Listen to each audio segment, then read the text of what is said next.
Stand by. I'm sure that all will be revealed. Jeremy Hunt could hold the fate of the Tories in his hands. Cut taxes or cut spending. At number 11, they're still crunching the numbers. The guy next door reckons there's mob rule on the streets. Time, he says, to get tough. Not sure who with, though. It's the Chancellor's big day on Wednesday. Jeremy Hunt will deliver the final budget for the election. Can he give the economy and the government a boost when there's not much money? It's been a pretty bad week for Labour. They had to apologise to the electorate after disowning their own candidate in Rochdale. I'll speak to the party's Shadow Education Secretary, Bridget Phillipson. We'll get immediate reaction from across the economy to what the Chancellor tells us, with the Director General of the British Chambers of Commerce and the General Secretary of the Trades Union Congress. The Prime Minister says protest has descended into intimidation and threat. So could there be a fundamental change to our civil liberties in the offing? I'll speak to the lawyer and former Director of Liberty and Labour peer, Baroness Shami Chakrabarti. And what does the Prime Minister's dramatic speech on the steps of Downing Street say about modern Britain? I'll speak to the cultural commentator and filmmaker, Sarfraz Manzoor. And with us throughout the show, the economist, Yueh, former Conservative Home Office advisor, Salma Shah, and Financial Times associate editor and columnist, Stephen Bush.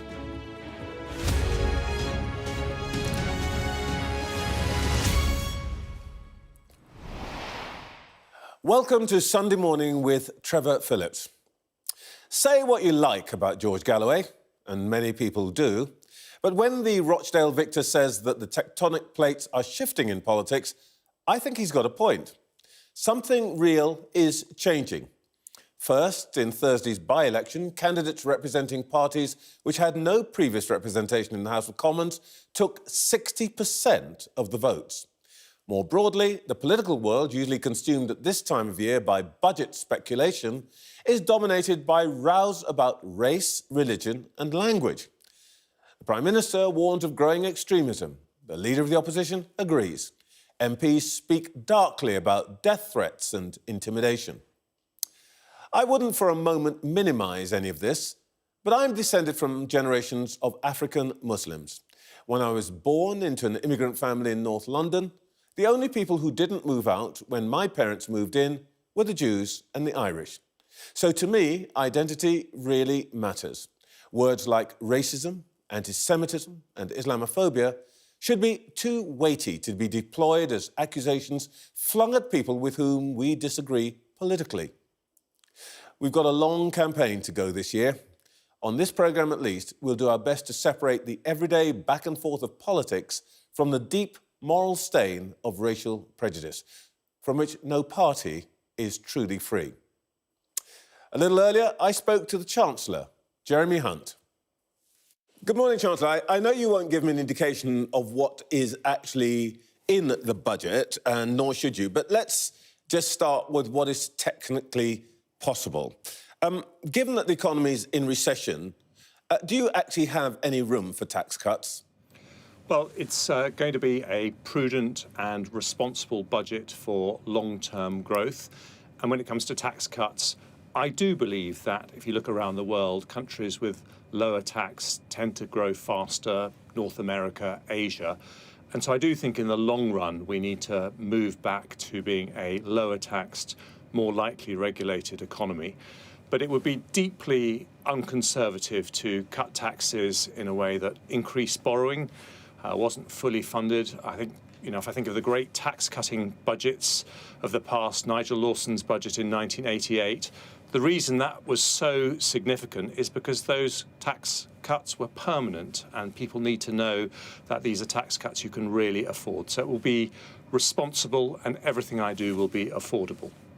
Well, I noticed you used the term in the long run there. I think it was Keynes, wasn't it, who said in the long term, we're all dead. Isn't the question here about what you're going to do now? And what I take from what you've just said to me is that we really shouldn't be expecting tax cuts this week. Well, when I talk about the long run, I'm talking about the long run, which I'm hoping to be alive, just to clarify that point. But I am talking about changes that will make a difference in 5 years, 10 years, 15 years. What I've learned as Chancellor is you can't have a massive impact on, 1 month's GDP figures or another month's inflation figures, but you can make profound changes that improve the ability of our economy to grow and to fund services like the NHS over the long run. That's what really matters. And that's why what I will be is prudent and responsible. And I think that's what people want to see, because they know we've been through a very difficult period, but they trust Conservatives to do the right thing with the economy. And we know, for example, if we stick to this plan, we are predicted to have faster growth than any large European country. So forgive me, sorry, finish what you were saying. No. So what I'm saying is that I think, we have grown faster than those countries since 2010. We will grow faster than those countries, but we need to stick to a solid, sensible plan that doesn't put that at risk. What I'm hearing, if I may say so, is Chancellor, prudent, responsible, who is saying, by the way, if you re-elect us at next election, then over the long run, you will see reductions in taxes. Isn't it a problem that a lot of your colleagues in the Conservative Party on the backbenches want to see tax cuts now, before the election? Well, all Conservatives believe that, the state has a moral duty to leave as much money in people's pockets as possible, because it belongs to the people who earn that money. But we all know that it is not Conservative to cut taxes, for example, by increasing borrowing, because then you're just passing on the bill to future generations. And so what you saw in the autumn statement was a turning point when we cut 2p off the national insurance rate. We will hope to make some progress on that journey, but we're going to do so in a responsible way. OK, so you could see some more progress. I'm not going to ask you exactly what shape, but some progress on the journey which began with a 2p tax cut, national insurance cut, I should say. Well, obviously I'm not going to speculate on what I'm going to do, but I do want to show people in an election year that eternal truth that Labour governments spend more and tax more, Conservative governments spend more wisely and try to bring the tax burden down. And if we're going to do that, one of the ways I have to show that we can do that is by being responsible with public spending and showing that we're going to spend it more carefully. OK, well, one way, actually, that you could demonstrate that you want to do this is by raising a bit more money here and there. Now, you've previously ruled out Labour's idea of abolishing non-dom status, which costs Treasury something like £3.5 billion quid a year. Is non-dom status still safe? I think you're going to probably ask me about lots of tax cuts, income tax. I think this morning the papers are talking about furnished holiday lets. Last week it was non-doms. Before that it was national insurance. I'm not going to go into any details this morning. My views on most taxes are a matter of public record because people have asked me about them over the years. So you can see what I've thought and what I think about those particular issues, but I'm afraid not this morning. Oh, but that's interesting because you're quite right. Your view is a matter of public record. In fact, we have the record here at Sky, and the record says that you think abolishing non-dom status would be a terrible thing to do because I think the number that you used was it would mean 8 billion, goodbye to 8 billion capital investment. So you have said, absolutely, we're never going to do that. But you're not saying that this morning. Well, because I'm not talking about any tax cuts, Trevor. You're asking the question, as ever, in a very elegant and clever way. But I'm not going to comment on any tax cuts at all. It doesn't matter which tax cut, because you've got to give me a chance. And what I'm saying is, you did say that you wouldn't do this because you thought it's a bad idea, and I'm just remarking that this morning you're not saying it's a bad idea. Because I'm not talking about any taxes at all. That's why I'm not saying it. I'm not going to go into any details about any tax, whichever tax you ask me about. That's the reason, Trevor. Because the budget's on Wednesday, that's why. All right, let's talk about something that maybe you can talk about, and that's spending. You reported this morning, and let's talk about priorities for spending. You reported this morning that you're going to get rid of waste in civil service. And the bit of waste that you identify specifically is equality and diversity initiatives. Are you going to scrap all the equality and diversity initiatives in the civil service? I think that breaking glass ceilings should be the job of every boss in every public sector organisation, but I'm not convinced that paying people large sums of money specifically to do those jobs is the right thing. I think that's subcontracting the responsibility. But more broadly, I think the civil service should return to the levels that it was pre-COVID. There was a big expansion, completely rightly, during the pandemic, but we need to get back to those pre-pandemic levels. And the point I would say is that what we want is better public services. That doesn't always mean spending more money. Sometimes it means spending less money, but we need to run them more efficiently. And this morning I've suggested some of the things we might want to do that will mean more efficient public services. Indeed, spending on AI. But what I'm hearing here is a bunch of civil service jobs to go, the diversity officers for the firing squad. Let's try another public spending element, and that is defence. The former Prime Minister and Chancellor John Major, former Defence Secretary Ben Wallace, and your current colleague, Penny Mordaunt, all said this week that if there's a choice between defence and pretty much anything else, defence has to come first. Do you agree? Well, Trevor, the first responsibility of a government is the defence of the nation, and a year ago I gave £11 billion to the Ministry of Defence. Prior to that, the Prime Minister, when he was Chancellor, gave the Ministry of Defence the largest sustained increase in defence funding since the Cold War. So I think our record speaks for itself. But can I just say, when I talk about productivity, you said it's just AI. It's not. I want to talk about crime, actually, because it matters to a lot of people watching this programme. We have halved violent crime since 2010. One of the ways we've done that is through violence reduction units. They have saved or reduced about 130,000 knife crimes and other violent crimes, and 3,000 hospital admissions. We're going to roll those out. Now, that is extra money that we will spend. It will save the money, save the state money over the next few years. That's an example of something where we're spending money now to save money later for more efficient public services. Well, let's talk about that. The Institute for Fiscal Studies analysis this week shows pretty persuasively that if you stick to your plan of an average of 1% increase in nominal spending over the next few years, some departments are going to face real terms cuts because some departments, health service and so on, are going to be protected. I know that somewhere in there's a bit of provision for extra police officers, but in what the Prime Minister calls mob rule Britain, we're going to have to monitor more extremists. We're going to have to arrest more lawbreakers, put more people in court. You're not putting more money into dealing with crime, really, are you? Well, I think we should be focusing on the results we get from our public services, not an arbitrary number that you put into spending. And if you want to talk about police, let's talk about that, because they had a fascinating pilot in Kent where they increased police response times when people... Now, this is important because you asked me about... Hang on, you asked me about mob rule, and I'm just explaining to you. Now, this is a context since 2010. It's important to say when many crimes, not just violent crimes, burglaries as well, have halved.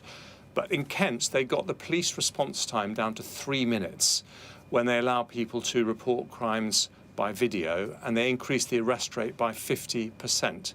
So we are putting in more than £200 million to roll that out across the country. That is going to make the police more effective. It's going to bring down crime. That is improving productivity and the outcomes that people want. That's what I'm talking about. It's what we get out that matters. All right. Let's talk about what the Prime Minister spoke about on Friday night. Referring to recent marches, he alleged that, I'm quoting here, our streets have been hijacked by small groups who are hostile to our values and have no respect for our democratic traditions. And he said to those who choose to continue to support marches each week, don't let the extremists hijack your marches. Can you name a group that isn't already banned that need to be prescribed because of their actions on these marches? Well, I'm not going to go into those details. That's a matter for the Home Secretary. But I would make this point, Trevor. Well, the Prime Minister spoke about groups consistently in his speech. Yes, I know. But let me answer you, because you made a point, a very important... Let's not get into anonymity. You want to be practical. Yes. You've been saying that to me all this will you let me answer Name one. I said I can't give you the name of one. What I can tell you is that the vast majority of British Muslims want to protest peacefully and within the law, and they have every right to do so. But we have seen examples of very intimidatory protests that have made other people feel unsafe. That is not the British way. And what the Prime Minister was saying is that what the Prime Minister was saying, we've all seen the scenes on our television, what the Prime Minister is saying is that we need to remember the British way is tolerance and understanding that the way for you get change is through peaceful protest and argument and persuasion. And he was reaffirming those very British values. Forgive me, Chancellor, this is a very important point. Part of the British way is to be straight.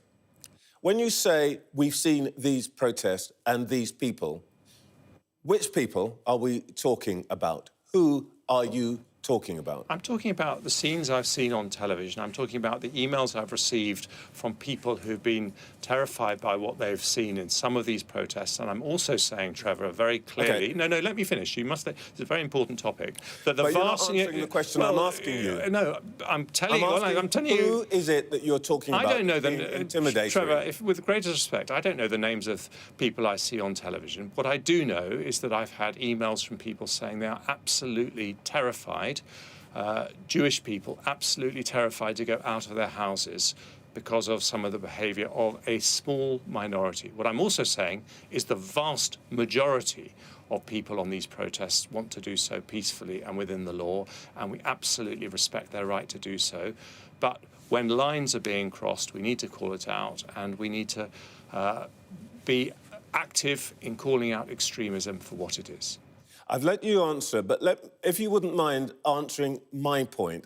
And the reason I'm asking this question is that when you and the Prime Minister speak of these anonymous forces or groups or organisations, it leaves people assuming that you must mean either anyone who has been on one of these marches or anyone who happens to profess the Muslim faith. If you know that this is happening, why can't you say what groups, and the Prime Minister specifically talked about groups and organisations, you mean? Trevor, with the greatest respect, and I really enjoy being interviewed with you, but it does feel to me like you actually weren't listening to what I just said.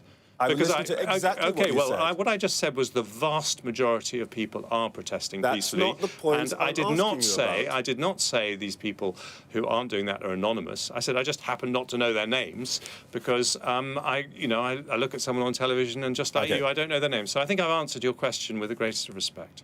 All right. The Prime Minister used this phrase, mob rule. Now, you know I've been around a long time. In the 1970s, I organised demonstrations with up to 100,000 students. In the 1980s, I covered the Brixton riots, Liverpool, Bristol, riots abroad in Eastern Europe. I do know what serious disorder looks like. Are you seriously making the case that what we see each Saturday when I walk through Westminster from Sky's studios is mob rule? Well, let me put it this way. I'm not Jewish, but I've been contacted by Jewish people who've told me that they are afraid to go outside their front door when those marches are happening.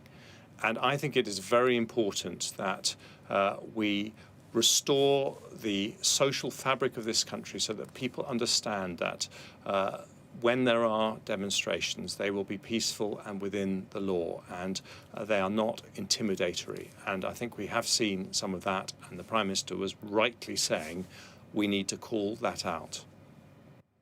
Chancellor, thank you for your time this morning. Always a pleasure to talk to you. Thank you, Trevor. Well, let us see what our panel made of all that. We're joined all morning by the Associate Editor of the Financial Times, Stephen Bush, the Economist, Linda Yueh, and the former Home Office advisor, Salma Shah. Let's begin with the budget. Chancellor Linda was lowering expectations, but I got a hint that we might see the next step on the journey of reducing taxes on working people, national insurance cuts. Yes, I think you did get that hint from him in your conversation about it. And I think it's also been trailed a bit in that he's trying to balance, well, we anticipate there might be an election coming up this year.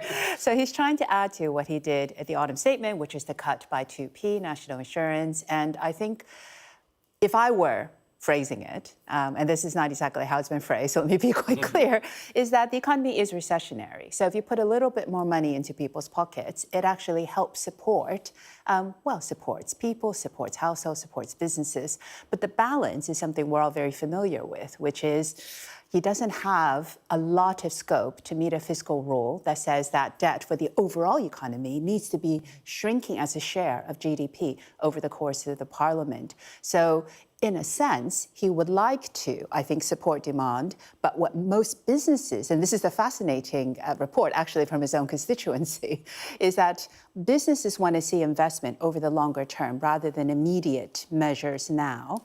And then his own constituents apparently place the NHS and health services higher than, say, a tax cut.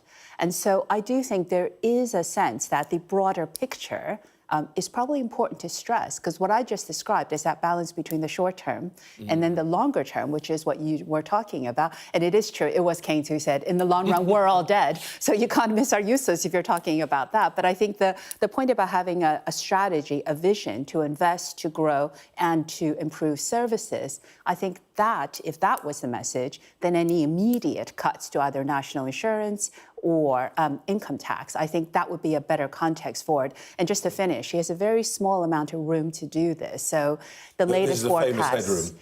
Yeah, I know. I'm not sure I like that term, but basically, in order to meet his fiscal rule, he's got about £12.5 billion. They're holding back £6 billion because, you'll be shocked, forecasts change. And they've changed a lot since November when he had £30 billion. So that means he only has about £6.5 billion of room to do all of this. And this is why you're also looking at ways to raise funds. And that's where you get to the non-dom and other things. Salma, you will have been in government when this kind of thing being discussed. We hear Prime Minister and the Chancellor are talking tonight about it, so it's not decided. What are you scenting here? What are you smelling?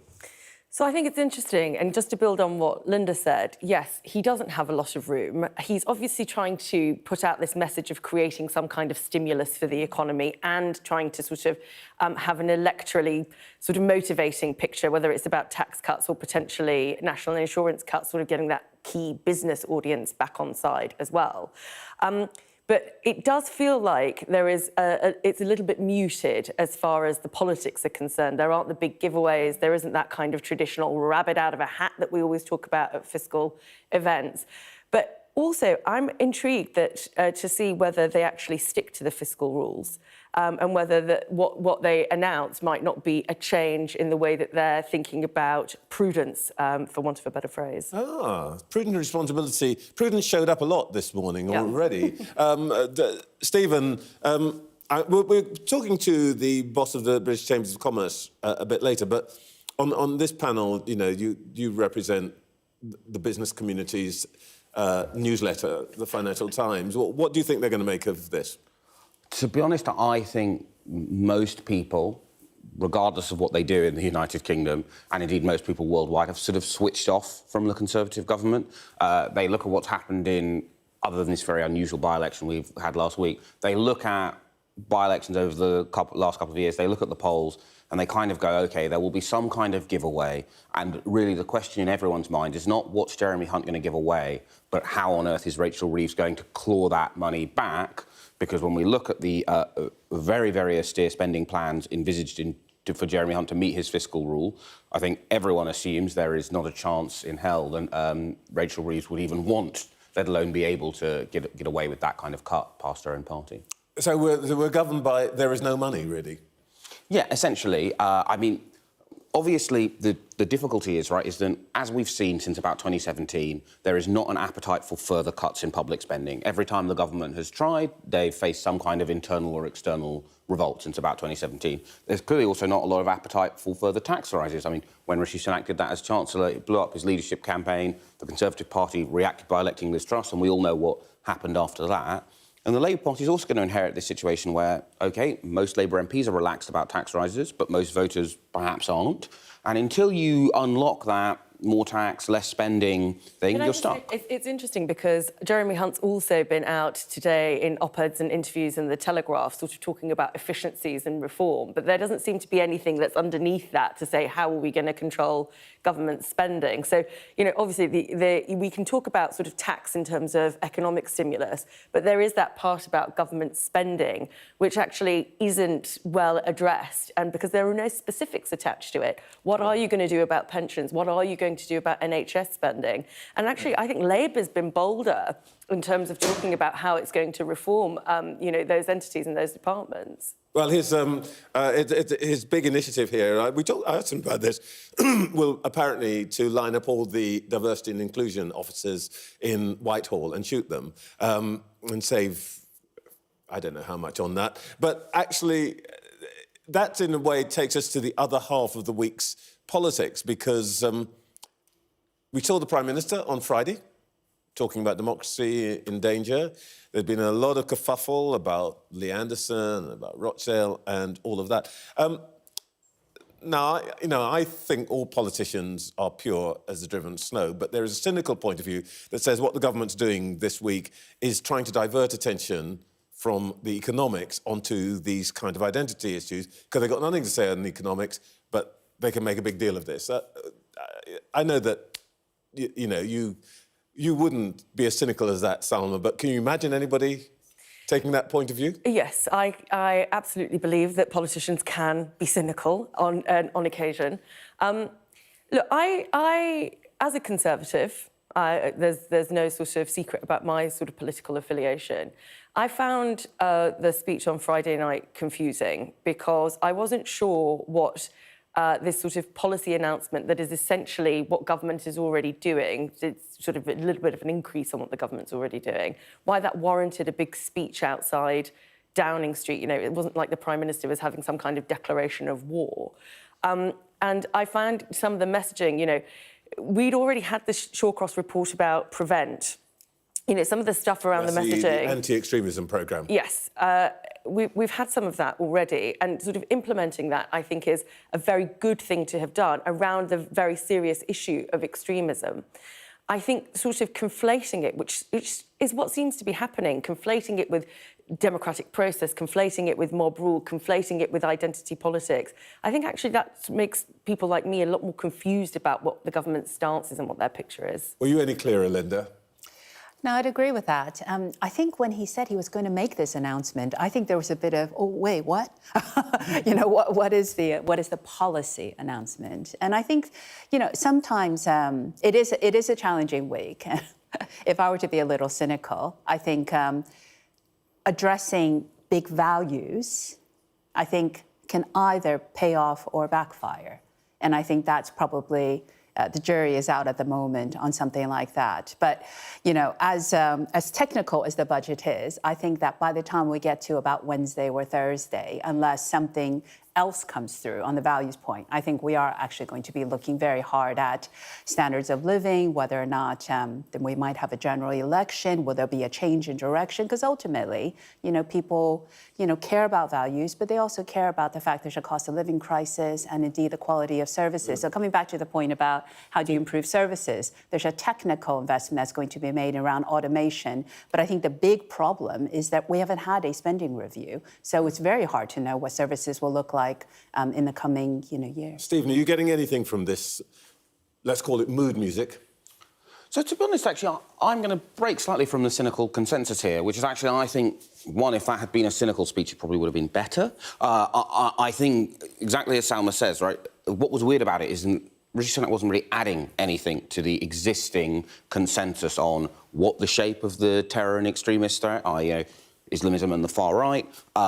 He wasn't proposing a change of direction or a new set of policy levers. which I think is one of the reasons why it left so many people confused and definitely left a lot of journalists who had to change their evening plans to cover it slightly annoyed. I think this reflects a sincere preoccupation of the Prime Minister. But the problem is when you have a government which appears to be so divided, which has had so many problems, if you are then standing up in front of Downing Street basically sounding like a commentator rather than someone who solves those problems, aren't you aggravating your political problem, which is that people look at the government and they go like, OK, but mate, isn't that your job to fix? OK. We'll return to all of that later on. It is just after 9 o'clock. You're watching Sunday Morning with Trevor Phillips. In the last hour, the Chancellor said that the budget on Wednesday would be prudent and responsible. Jeremy Hunt hinted at more possible cuts to national insurance, saying he wanted to make more progress on that journey this week. There's still plenty to come this morning. After a rocky week for Labour, with their historic loss in the Rochdale by-election, we'll hear from their Shadow Education Secretary, Bridget Phillipson. We'll preview Wednesday's budget with the boss of the British Chambers of Commerce, Shevaun Haviland, and the head of the Trades Union Congress, Paul Nowak. What could the Prime Minister's Downing Street address mean for protests and civil liberties? The lawyer and former director of Liberty, the Labour peer Baroness Chakrabarti, is here soon. And we'll contextualise the state of a divided modern Britain with the journalist and broadcaster Sarfraz Manzoor. Well, let's turn to Labour now.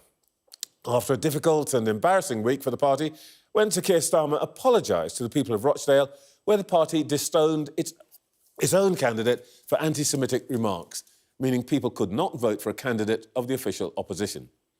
I spoke to Labour's Shadow Education Secretary, Bridget Phillipson, a little earlier. Good morning, Bridget Phillipson. Are you thrilled to hear that the Chancellor may be considering implementing Labour's signature policy of abolishing non-dom status? Well, let's see what actually happens in the budget. But if they were to do that, it would be an abject humiliation because, Conservative cabinet ministers have spent years rubbishing this idea.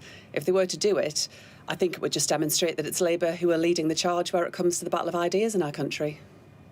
Well, I spoke to the Chancellor and to my slight surprise, he didn't rule it out, which he has previously done. And I wonder if that, in a way, this might be a problem for you because the Tories are shooting your foxes one by one. One thing that they probably won't do is abolish charitable status for private schools, which was something that last year you said you would do, and then you said you wouldn't. Now, Rachel Reeves is going to have to find money from somewhere. Do you think it's time for you to reconsider that, since you won't be able to get money from non-doms and windfall and all that? So what I've said on that point is that we would end the tax breaks that private schools enjoy, so VAT and business rates, and we'd put that money directly into our state schools. They are under enormous pressure at the moment. We would use that money to deliver 6,500 more teachers, improve mental health support for our children, which is a really big concern for parents right across our country. And it's something the Chancellor could get up on Wednesday and say immediately that he would do. I'm not convinced he will, because politics is about political choices, and so far they've shown no willingness to give our state schools the investment that they urgently need after 14 years of failure. And that kind of takes us to the core point about this whole budget, really. No matter what the Chancellor says on Wednesday by way of individual measures, nothing can take away from the fact that after 14 years, our country is in worse shape than it has ever been. People are facing enormous pressure on living standards when they go and do their shopping. They can't afford what they used to be able to buy. Their wages aren't going up. And that is about the last 14 years. It really is time for change. It's time for a general election. I wish they would get on and give us a date. Yes. Well, if there were a general election, polls say that the day after you would be Secretary of State for Education. So let me just ask you this point again. You first said that you would abolish charitable status for private schools. You, a few months ago, put a pause on that, and I'm asking you now, since month by month it looks like you've got less money to play with, would you reconsider abolishing charitable status for private schools, and that would give you another, I think, $1 billion to play with.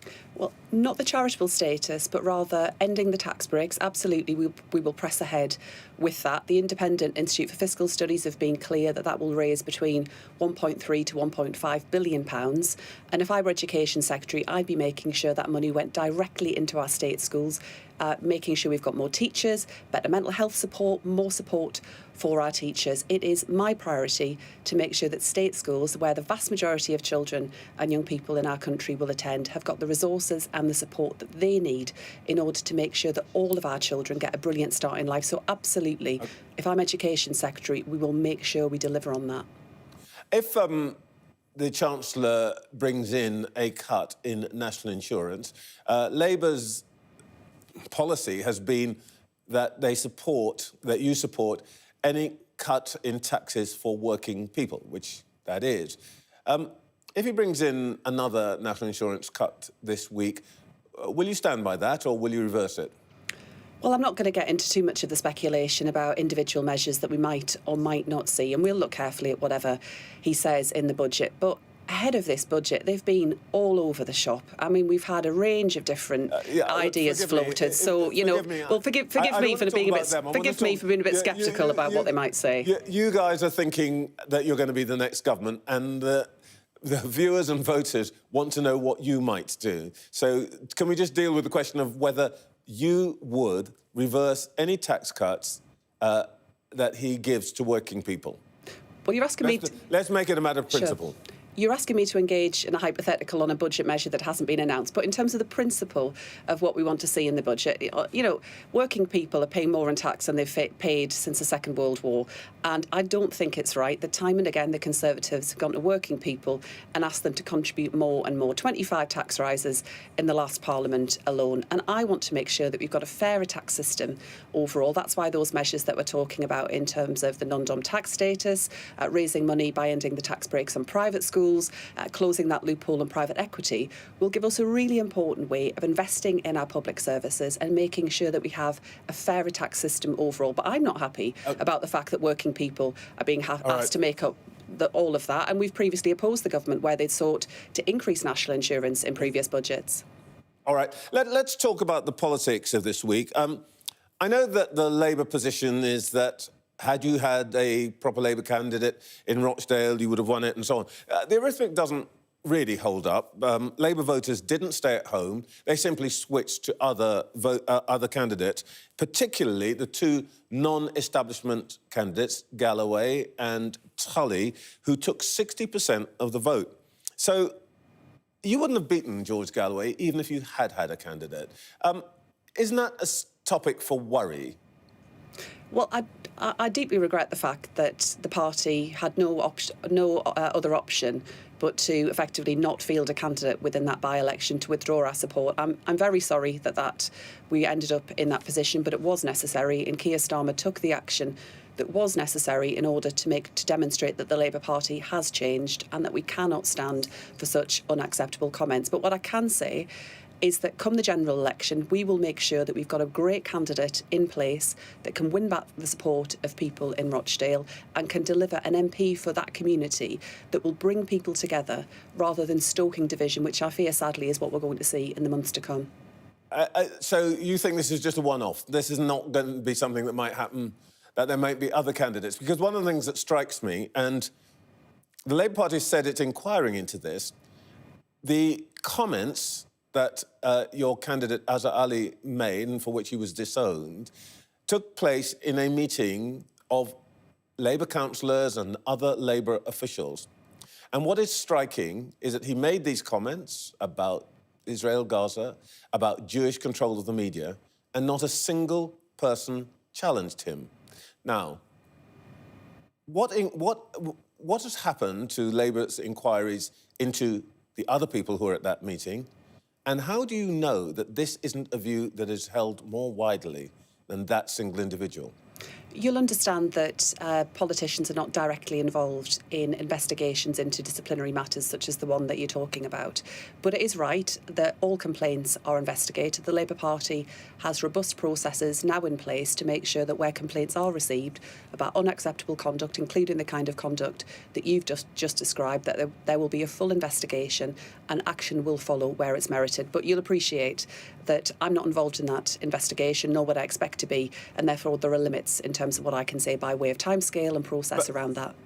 But personally, you'd be unhappy to hear that other people just sat there and took all of this and said nothing about it?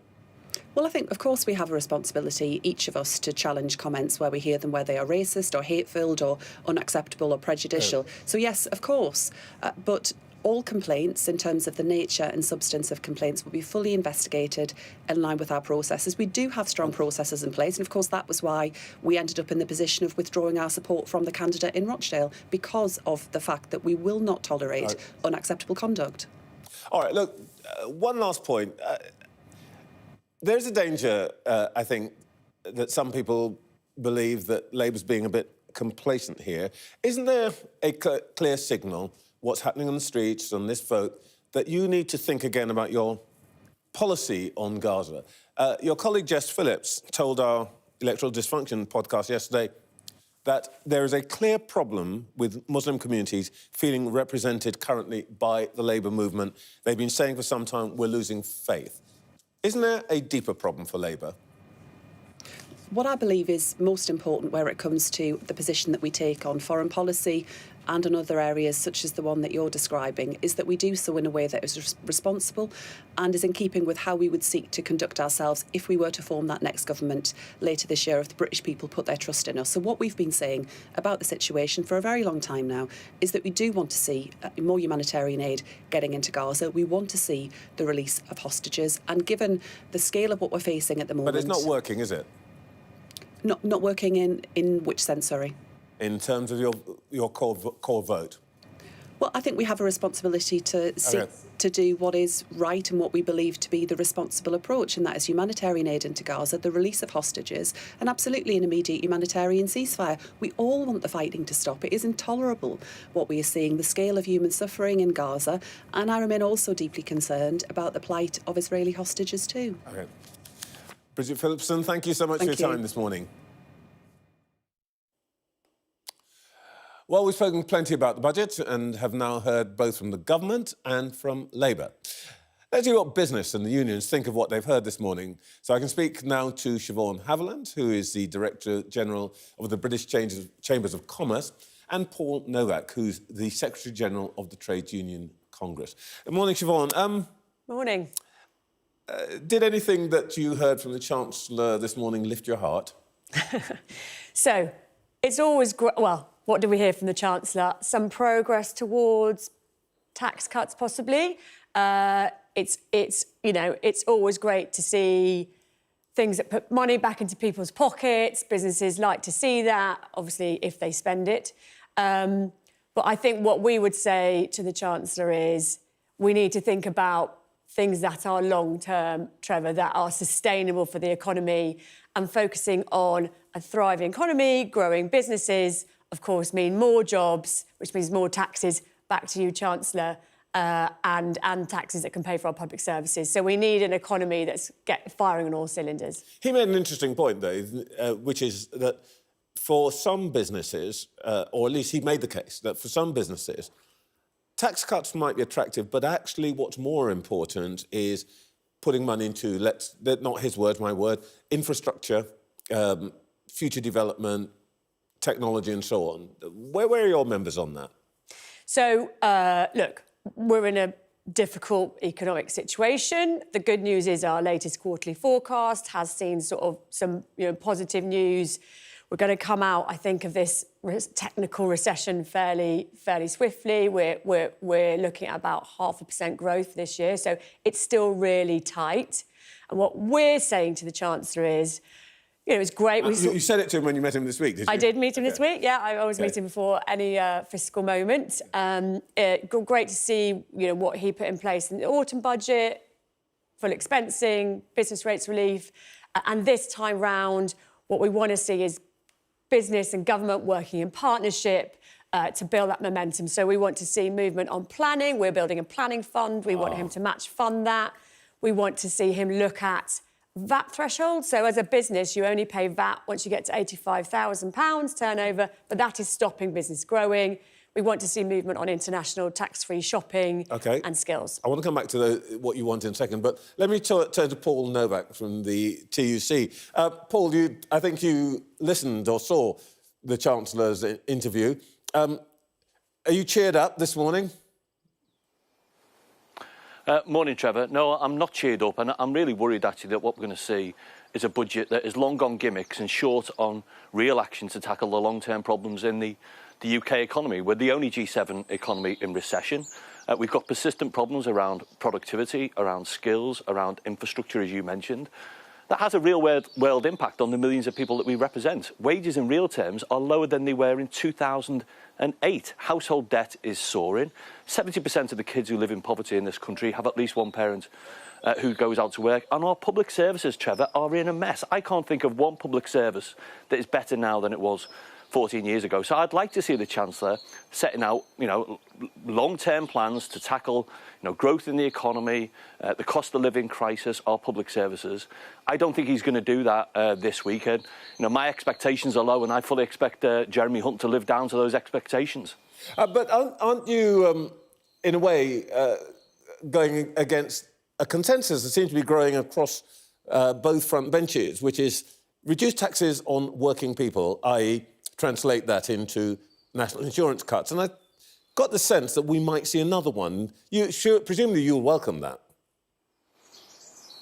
Well, anything that eases the pressure on working people and their families in the midst of a cost of living crisis is welcome. But no one thinks that this is really going to solve the deep-rooted problems in terms of people's living standards and wages. And this is a short-term sticking plaster.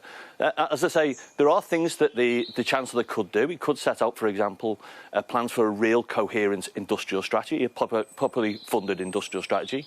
He could set out a plan for our public services to tackle the recruitment and retention crisis we have in our public services. 300,000 vacancies in the NHS and social care alone. So saying, for example, to public sector workers they can expect not to take a real terms cut in their living standards this year in their pay would be welcome. And there's things he could do as well around the minimum wage, immediate support for those most vulnerable in our society in terms of cost of living payments. I don't think he's going to get there at all, Trevor. And as I say, I think this will be a budget that is long on gimmicks. We heard today in the press about the war on woke in the public sector. It's ironic, isn't it? We have a Prime Minister who gets up on Friday and says that we need to counter the divisions that emerge in our society, and then the Chancellor on the Sunday talking about effectively stoking those culture wars. I'm very struck that actually both of you, Shevaun, are rather lukewarm about tax cuts, and that it sounds like both of you would rather, if there's any free money going, like to see it going into other things, public services or infrastructure and so on. The Chancellor has to strike a balance between making people feel better off and their tax burden and helping the economy build and thrive in the long term. And businesses have huge stresses around the cost, inflation, interest rates, their energy bills. It's still number one issue is getting people and getting people with the right skills. So there's massive pressure on business. And therefore, there's massive pressure on margins. And they're not investing. And if they're not investing, the economy isn't growing. And as Paul said, a long-term plan for the economy, long-term economic growth is the thing that will help consumers and people in the long term. Shevaun, Paul, thank you both very much for your time this morning. Thank you. Up next, I'll speak to the lawyer, former Director of Liberty and Labour peer, Baroness Shami Chakrabarti.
memorable story was, and still is, the disappearance of Madeleine McCann. Please give our little girl back. I can't undo what's happened, but I can help explain it.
So, here we go.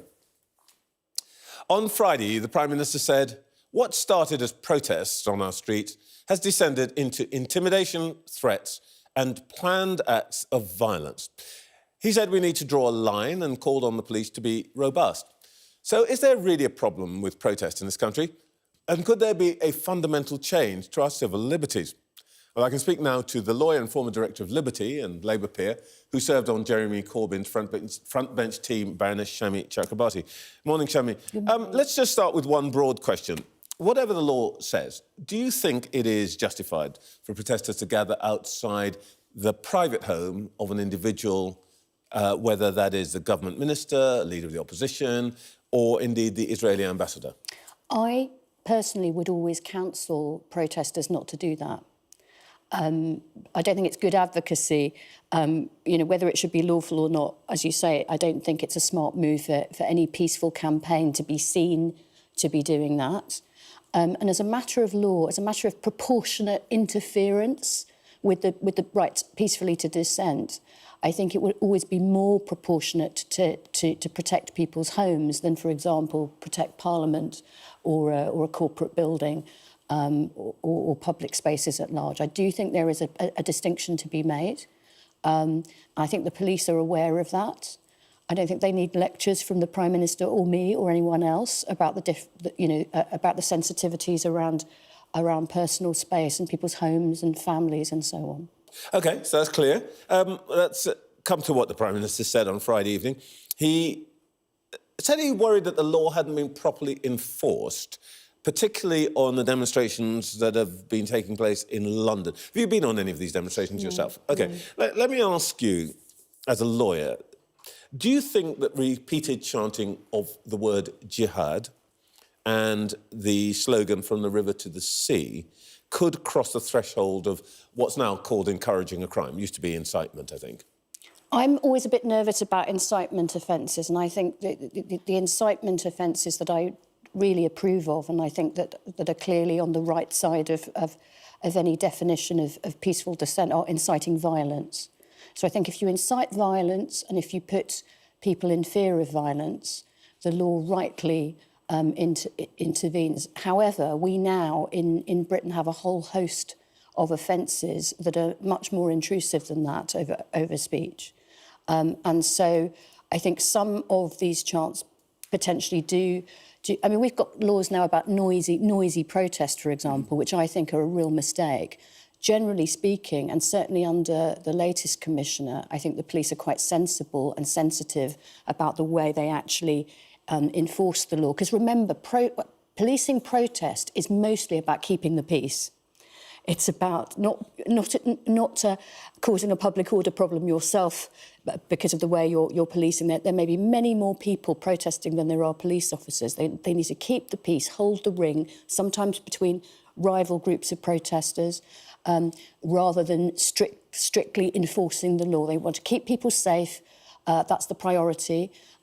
Keep the peace between different groups of people, and then we're into protecting property and allowing others to go about their business. But there's another element which you just mentioned yourself, which is whatever protesters mean, whatever they think they're doing, if they cause fear in others, then we run into something new, don't we? Yeah. The question that people chanting jihad to people from a particular community, talking about the Jewish community here, 300,000 or so, you can see why that feels intimidating. I certainly can. And again, I would encourage people not to do it. You know, if, as many people want to do, you are protesting for a ceasefire, protesting for aid, for people in desperate circumstances in Gaza, choose your language in a way that demonstrates that you're a peaceful protester.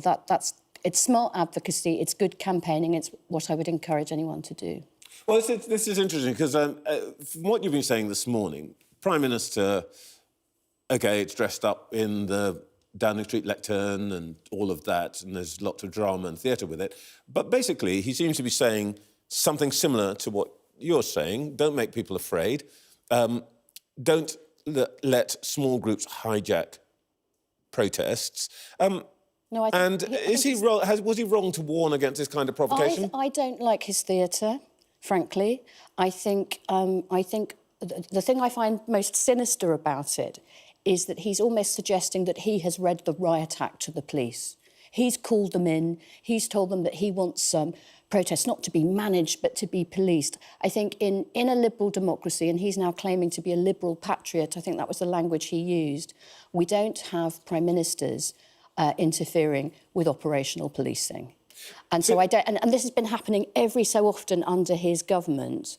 There'll be a summit where the police chiefs have been called to number 10, and then there's a press release about what they've been told by the Prime Minister or the Home Secretary, and I really don't like it. And I don't think people in Britain want their politicians to be deciding how particular police operations should be conducted. Sinister is quite a strong word for this, isn't it? It really is, and I'm using it. And I tell you why, because it's also a bit of a cheek for the Prime Minister to be talking about these things when so many of his ministers and senior Conservatives have been pouring fuel on the flames of polarisation, culture war, division in our country. This is not St Francis of Assisi.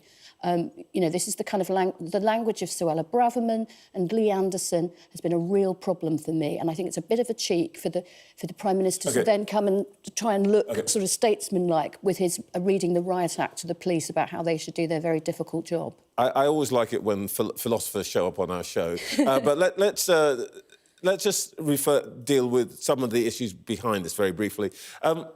Labour disowned its candidate because of anti-Semitic remarks. And rightly so. And that's the thing. I think that the Prime Minister should be calling out people in his own ranks, like Lee Anderson. Yeah, let's deal with Labour. You were asked to prepare a report on anti-Semitism back in 2016. Yeah. 3 years ago, the Equality and Human Rights Commission said that the Labour Party had committed unlawful acts and that there was a culture in the party that didn't prevent anti-Semitism. Do you stand by the sentence in your report? It's the opening sentence, striking. which says that the Labour Party is not overrun by anti-Semitism. Well, that was the first sentence, and of course, a lot of people stopped reading at that point. Which No, I didn't, but it was the first sentence. It was the first sentence, but everything that follows was an analysis that I stand by and that I feel has been vindicated by the EHRC report and by other reports like Martin Ford's report about racism in the Labour Party. I think there were procedural problems and cultural problems. One element of your report that wasn't vindicated was your conclusion that the leadership is to be commended for taking action, the leadership of Jeremy Corbyn. Would you say that again today? Well, what I will say is that I felt after my report... No, but would you say that Jeremy Corbyn is to be commended for his action? This is not a trick question. It's your report. Right. So the action that I commended was commissioning the report in the first place. I think that implementation was thwarted. By whom? I think by a range of people in different factions in the party at that time, who, and this was borne out later by Martin Ford's work, that sometimes these issues, and I think the Conservatives should learn from our past mistakes. Sometimes these issues are factionalised and people don't challenge things like racism because they're more concerned about getting one over. Well, leadership involves taking responsibility. There's no question about that. And that's one of the reasons why I think that rather than reading the Right Act to the police, Mr Sunak should be calling out some of the problems in his own ranks. OK. Thank you very much, Shami Chakrabarti. Thank you. In just a moment, we'll take a closer look at the Prime Minister's speech on Friday evening and what it says about modern Britain.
Let's reflect a bit more now on that speech by the Prime Minister on Friday.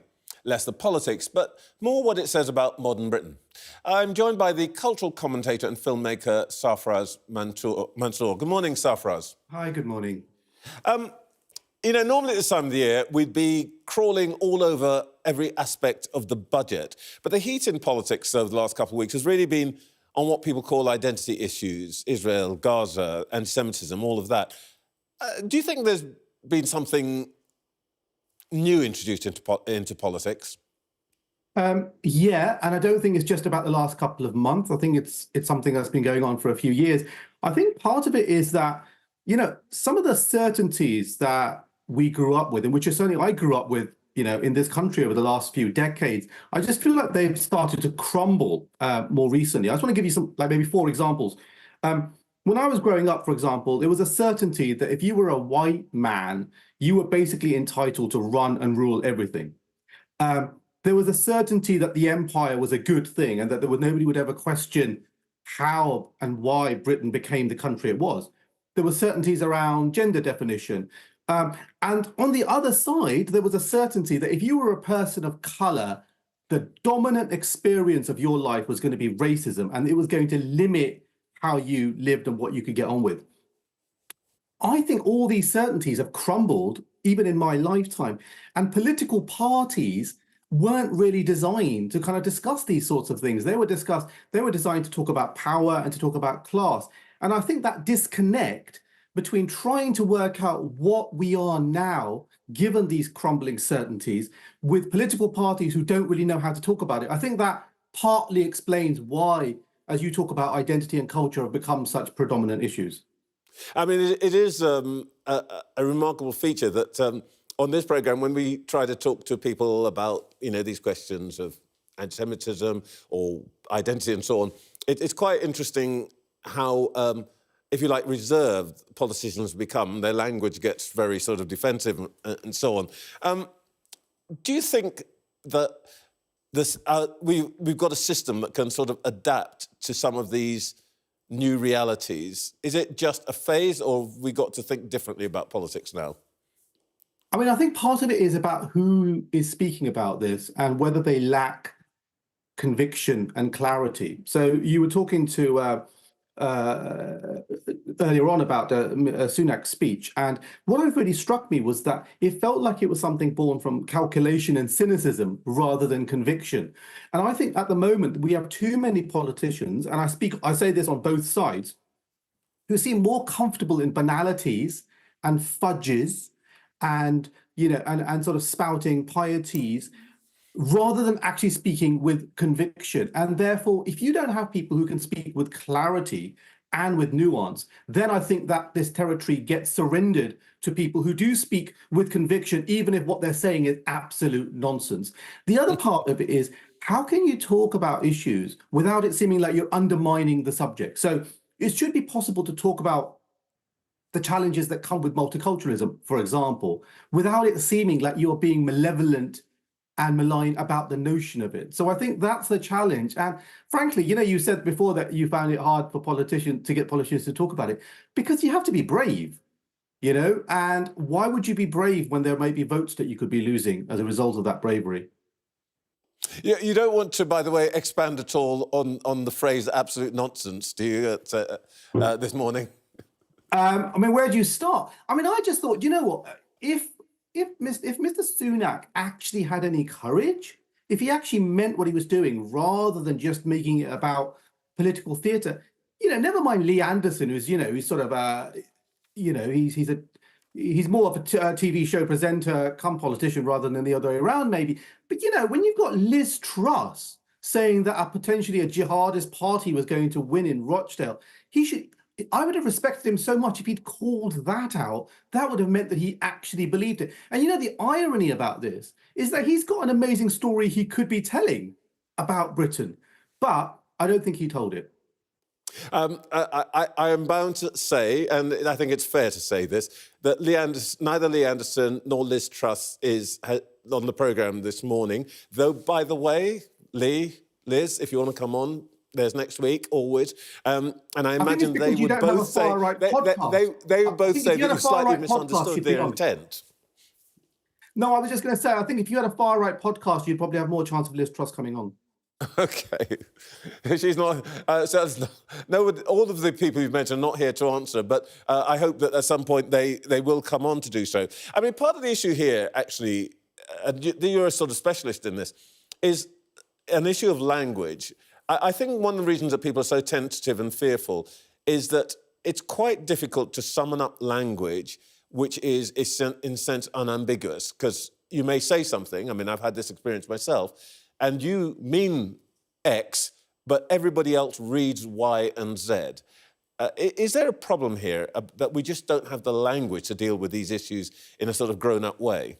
It's an interesting one, you know, because I think the thing with language is often about intention as well, isn't it? So, you know, you'll know this. It's like people can say things they mean well, but they may not use the right language. And I think the problem actually is not necessarily language. It's about having a shared faith and confidence that we agree on certain things. So, for example, if we basically agree on things, but then we are being candid friends and we want to sort of highlight something and then we use language, that should be okay. But I think we're currently in a state where people doubt the motives of what people are saying too often. And therefore we read too much more into language. And so therefore that makes it mean that nobody feels, or people feel lacking in confidence of being able to say something because they worry that the intention is lost because they've chosen the wrong word. So in a way, for me, it's not so much about language, it's about whether we trust the intention behind what the person is saying. Sarfraz, I think we're going to be talking about this sort of issue a lot more over time, but thank you so much for your time this morning. Thank you. In just a moment, we'll hear once again from our panel.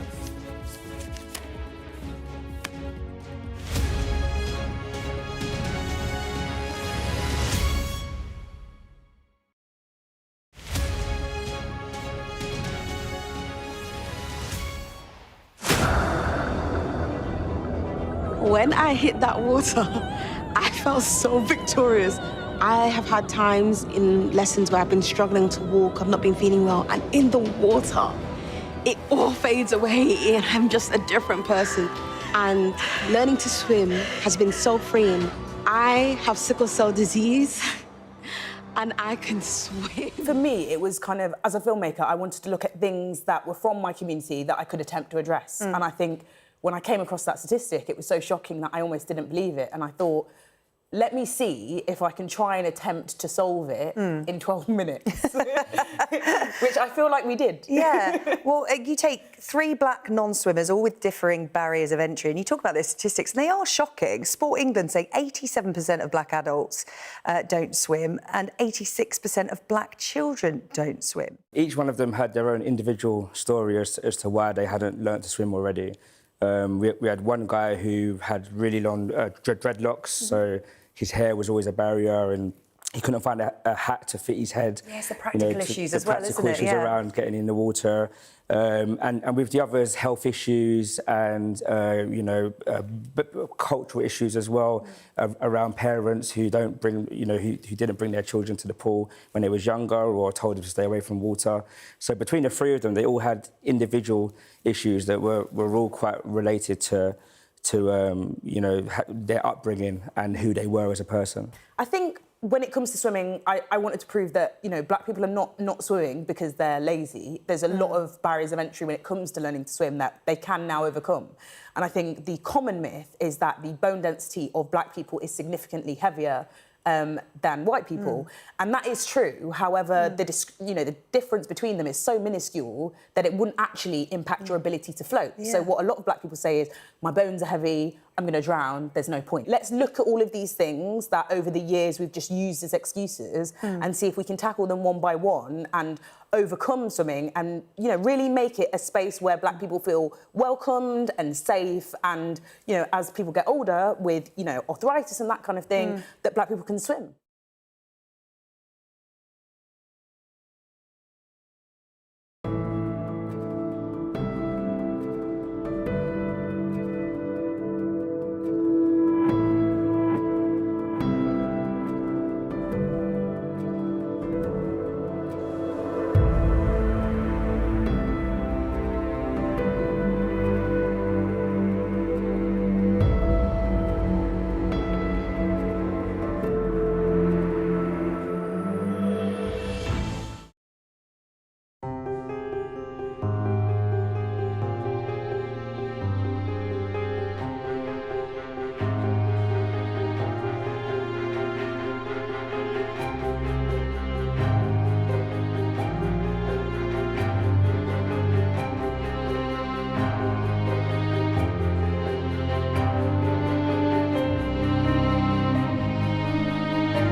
Welcome back. And our panel is with me again. Linda Yueh, Salma Shah and Stephen Bush.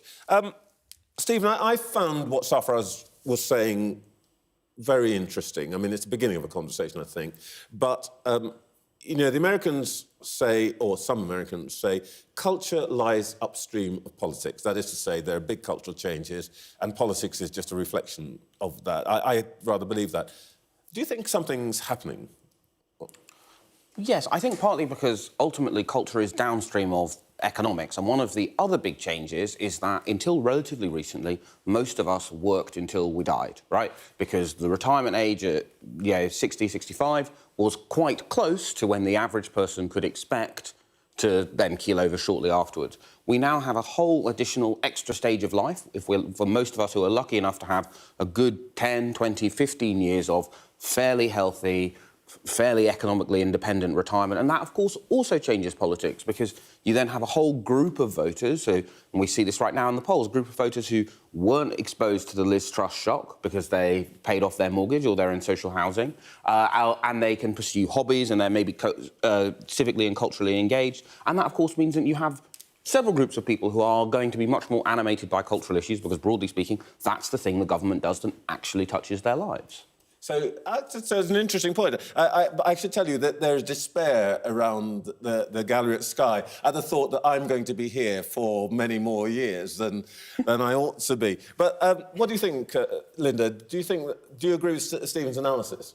I do. And in fact, it's the high level of inequality, which is the other factor that I would highlight. So we do have these issues percolating here in the UK, but we've had them in the US for some time. And there is this sense that the high levels of inequality in both countries are propelling a dissatisfaction. So when I say inequality, I actually don't mean just the top 1%.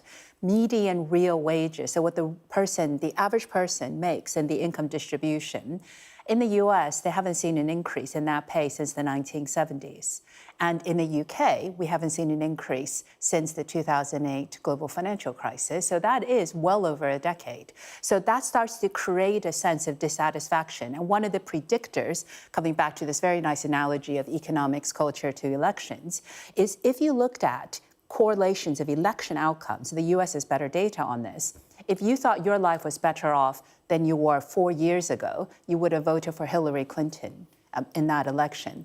If you thought you were worse off personally, you would have voted for Trump. And that's a vote for something else. And so there is a connection. And I think the conversation around it probably does need to look at all of these elements and not just culture in isolation, as you were saying. It is both upstream and downstream from the other factors in society. Well, it's interesting. It's a thing we've discussed on this programme before. I don't know if we can sum up the chart, but the young people now can't buy homes.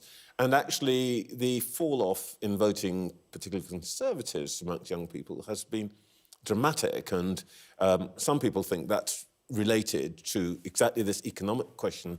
You can't create an asset, and you're looking forward to a life without that big fat asset that your parents had. It's also entirely the point and why I think that there's a crisis, particularly in centre-right politics, because all the messages that we've used previously, which is if you work hard and do the right thing, good things will happen. But there's been this shift, this economic shift between what your labour can actually produce in terms of capital. And so if you can't produce capital, if you don't own capital, how does one support a capitalist society? But interestingly, you know, we talk about the economics, we talk about the culture, we talk about the politics. Government isn't able really to change any of that. And that's why you also get this massive dissatisfaction. Because how do you have a system now that basically perpetuates the same thing over and over again? And that's why you're going to have people turning away from the norm. Well, indeed. And we're seeing actually this in the way that people now regard politicians. And I want to show you something which I hope our MP friends are not watching too closely, because this was to be so depressing for them. Do voters like our politicians? Nobody gets a positive rating, and some get a stinky rating. I mean, let's not go down to the bottom. But, Stephen, it's fun, but it's also a reflection of something quite serious, isn't it?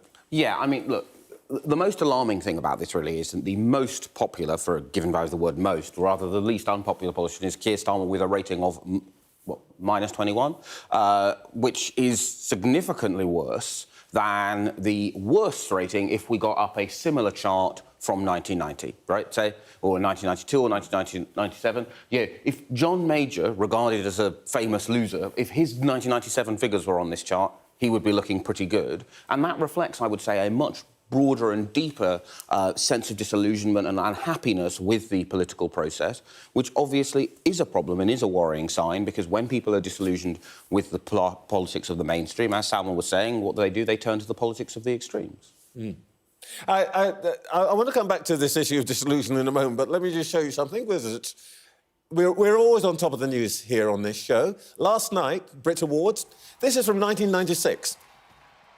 That, you'll remember, is David Bowie, and the other guy is giving him an award. Can any of you imagine any politician, contemporary politician, carrying that off now? I'm not sure I can. Yes, Salma? I mean, Who? Jeremy Corbyn went to Glastonbury and was a massive success. So we do have a comparison. The thing about that was that Tony Blair's the first time where you really married pop culture with politics in a much more visible way. And to be honest with you, that is kind of annoying to people now, because it feels, again, we talked about cynicism a lot this morning. It feels cynical. It feels like you're trying to grapple at, David Bowie's popularity in order to give yourself a brand identity.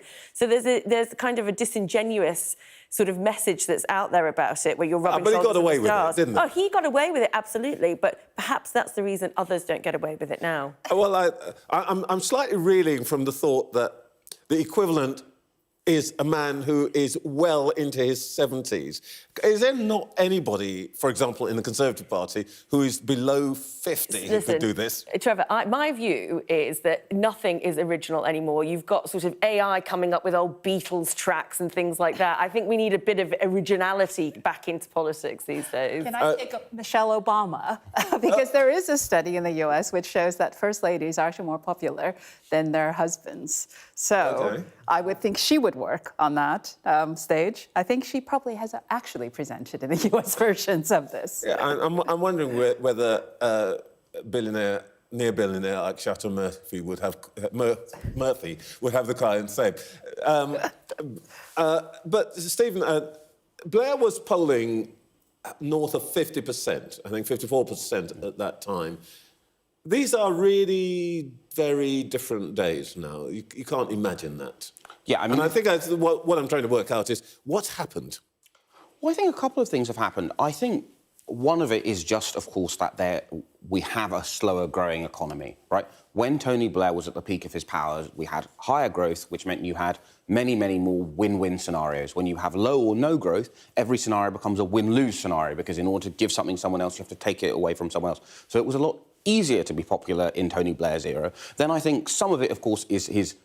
And I know many people like to forget this, because there's sort of loads of people have this kind of like spurned lover relationship with Tony Blair. But I think actually you've got to kind of remember that his charisma did allow him to get away with things even then. So you have very charismatic politician, you have higher economic growth, and you also have a less fragmented media landscape, right? Broadly speaking, we all had to look at politicians in the 90s and early noughties, whether we wanted to or not. What has changed, in addition to all of that economic stuff, is the invention of things like the iPlayer, the huge spread of, free news, your own curated sort of personal news apps, and all of that makes it harder for politicians, I think, to speak to the nation, and then they've also got a smaller pie to give out.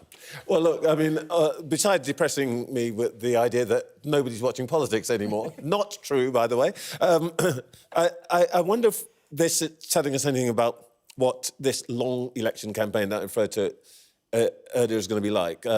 20 seconds each. Salma. Well, it's going to be much more American. We're going to get very jaded by it, and I think there are going to be lots of opportunities for mistakes over the coming year, possibly. Linda, what do you think? What's it going to look like? I think it's going to be arguing over very small differences. And I think what I would like to see instead is a broader conversation about a vision about what society should be like, given everything that we've discussed. And that is a difference, perhaps, with previous generations of politicians. You may not have agreed with their worldview, but it was very clear that you were voting for something which was sometimes inspiring and sometimes, what is that? But I think this campaign, because there's so little of the economic pie to go around, is going to be over things that maybe a lot of voters who are thinking, come on, I need a bigger picture here. 10 seconds, Stephen. It'll be scrappy. A Labour Party which won't want to say anything, which risks its opinion poll lead, and a Conservative Party which will be desperate to try and get them to say something, anything controversial. Well, thank you all. We will keep looking and bringing this to you over the next few months. I'll be back next Sunday. Watch Sophie every night this week. Good morning.